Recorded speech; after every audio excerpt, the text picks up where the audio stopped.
E aí, resistência? Aqui é o Rogue trazendo mais um vídeo. O vídeo de hoje é sobre o Beyblade TCG. Eu cheguei a fazer um vídeo rapidinho falando sobre ele e aí falando sobre como jogar com um pouco mais de detalhes. É um jogo relativamente simples, muito mais simples do que muitos card games por aí. Não existem números praticamente, é só questão das cores e dos efeitos. Mas nem por isso ele deixa de ser sem graça. Ele deve ser interessante, até para jogar com quem não tem tanto conhecimento em card games. Aqui no Tabletop Simulator, que é por onde eu estou jogando, tem um manual para você conferir as regras. Um manual curto, mas que ajuda caso surja alguma dúvida. Mas eu vou mostrar como seria um jogo. Aqui existem alguns decks pré-montados, com todas as blades. Eu vou selecionar aqui um deck qualquer, deck aqui de Dranzer. Cada deck tem somente uma Blade, que é esse tipo de carta. Ela é a sua carta principal, ela não vai junto do deck principal, já começa fora. O deck está aqui, eu vou embaralhar, colocar aqui no espaço do deck e eu vou comprar 5 cartas.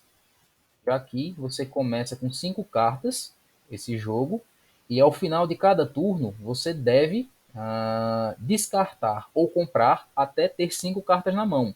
Você não compra cartas no início do turno, você só faz esse reabastecimento de cartas ao final de cada turno. Como se prepara o campo? A sua Blade, no caso aqui é a Dranzer, ela possui embaixo um número. Pode ver que do lado dessas setas coloridas existe o número 6.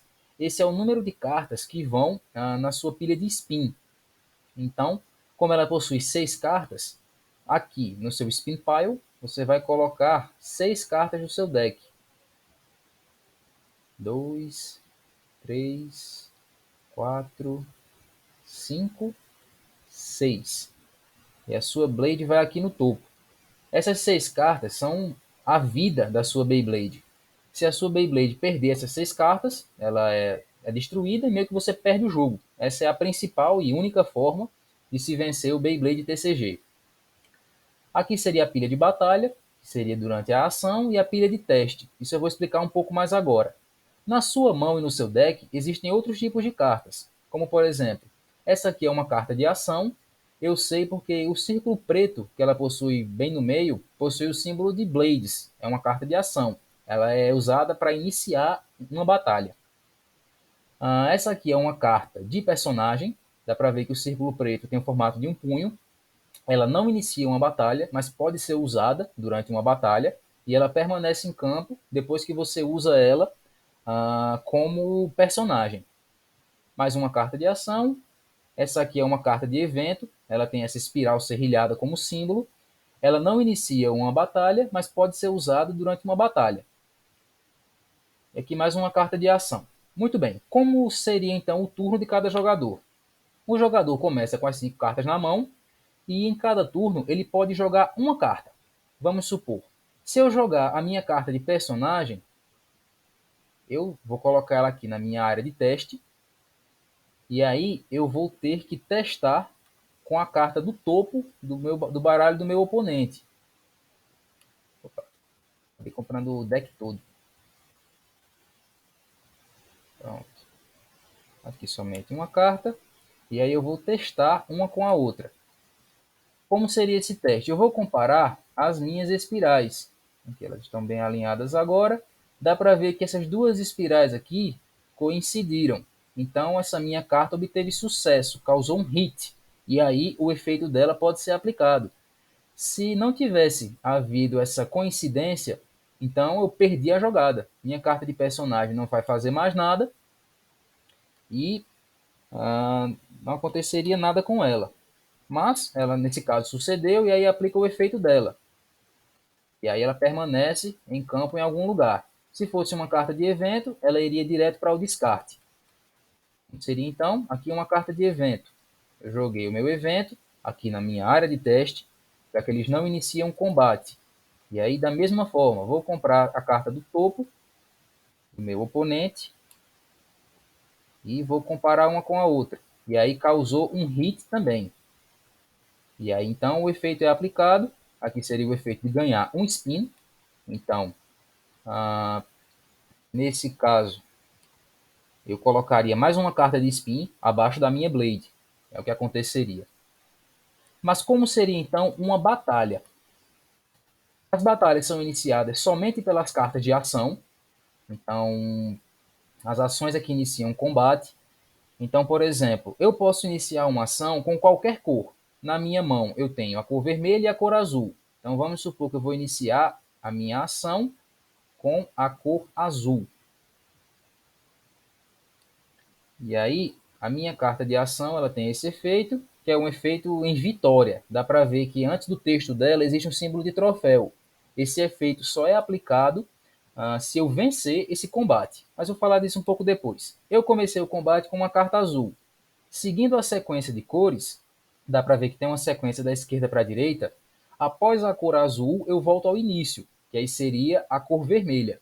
Então, eu comecei a minha ação contra a Blade do meu oponente, e o meu oponente precisa se defender com uma carta vermelha. Pode ser uma carta de ação vermelha, por exemplo. Vamos supor que ele tenha colocado essa carta aqui. Colocou essa carta, e aí ele se defendeu com uma carta vermelha. E aí eu deveria responder com a próxima cor, que seria uma carta amarela. E aí, supondo que eu, por exemplo, tenha até a minha carta de personagem na mão, que é uma carta amarela, eu posso utilizar ela na batalha também. Eu só não vou aplicar o efeito dela. A minha carta de ação, eu posso aplicar o efeito dela na batalha, que aí seria um efeito do turno do oponente, eu ganho um spin, mas somente se eu vencesse. A minha carta de personagem, eu posso usar ela na batalha, mas ela não faria nada. Aí eu joguei uma carta amarela. Meu oponente deve jogar uma carta verde para se defender. No momento em que ninguém jogar mais cartas, você perde. A última carta de ação que foi jogada vence. Por exemplo, nesse caso aqui, eu joguei minha carta amarela, eu venci o combate. Eu vou causar hits na Blade do meu oponente. Só deixar realmente bem alinhado aqui. Por exemplo, minha carta de personagem causou 2 hits, comparando com a minha ação e a do oponente. Então, a Blade do meu oponente perde 2 spin. Basicamente isso. Se ele tivesse conseguido se defender, por exemplo, se eu não tivesse jogado a carta amarela, não aconteceria nada. Ele se defendeu, mas ele não causou dano na minha Blade, que atacou. Ele só realmente se defendeu do dano. E aí é como eu falei, essas cartas de ação, elas têm o efeito troféu, que é um efeito que acontece quando você vence, ou como atacante, ou como defensor, algumas vezes. Pode ver que elas dizem no turno do oponente ou no seu turno. E algumas cartas têm um efeito de que é ativado. Deixa eu ver se eu encontro uma. Em qualquer momento. Essa aqui também é de vitória, também é de vitória. Existem outras que têm um efeito que é ativado somente por jogar a carta. Que elas têm um símbolo de carta. Deixa eu ver se encontro um aqui. Ainda não encontrei. É chato. Acho que não tem nesse deck. Enfim, mas ela, em vez de ter esse símbolo de troféu, tem um símbolo de carta. Que aí o efeito dela é aplicado mesmo se você não ganhar. E assim, basicamente, o jogo vai seguindo.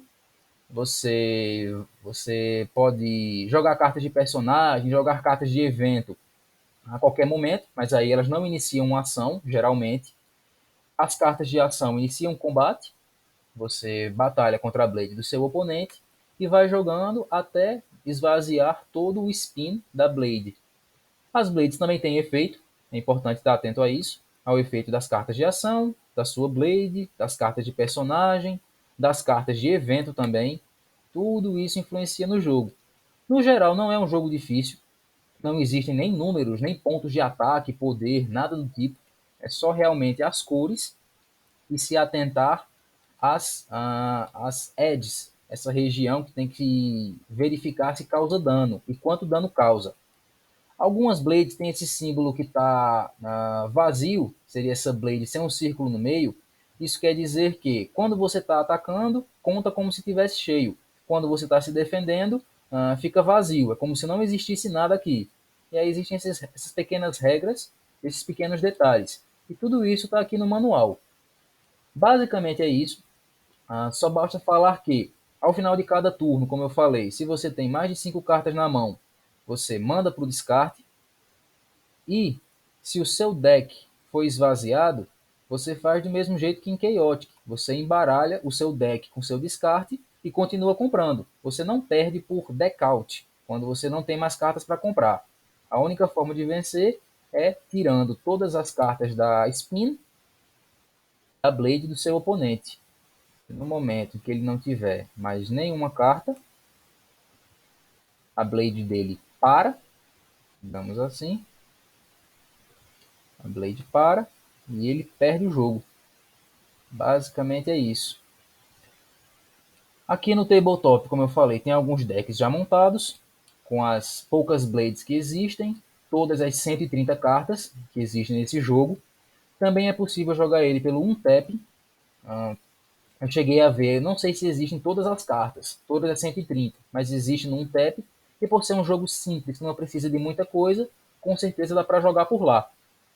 Assim, basicamente é isso sobre o jogo, sobre as cartas, sobre como jogar. Se você gostou do vídeo, deixa um like, se inscreve, vem para o nosso Discord. Lá tem um grupo sobre Beyblade, se você se interessa em jogar pela nostalgia. E no mais é isso. Agradeço aí por você estar assistindo e me acompanhando. Seu comentário e seu like são muito importantes para o canal. Muito obrigado e até a próxima.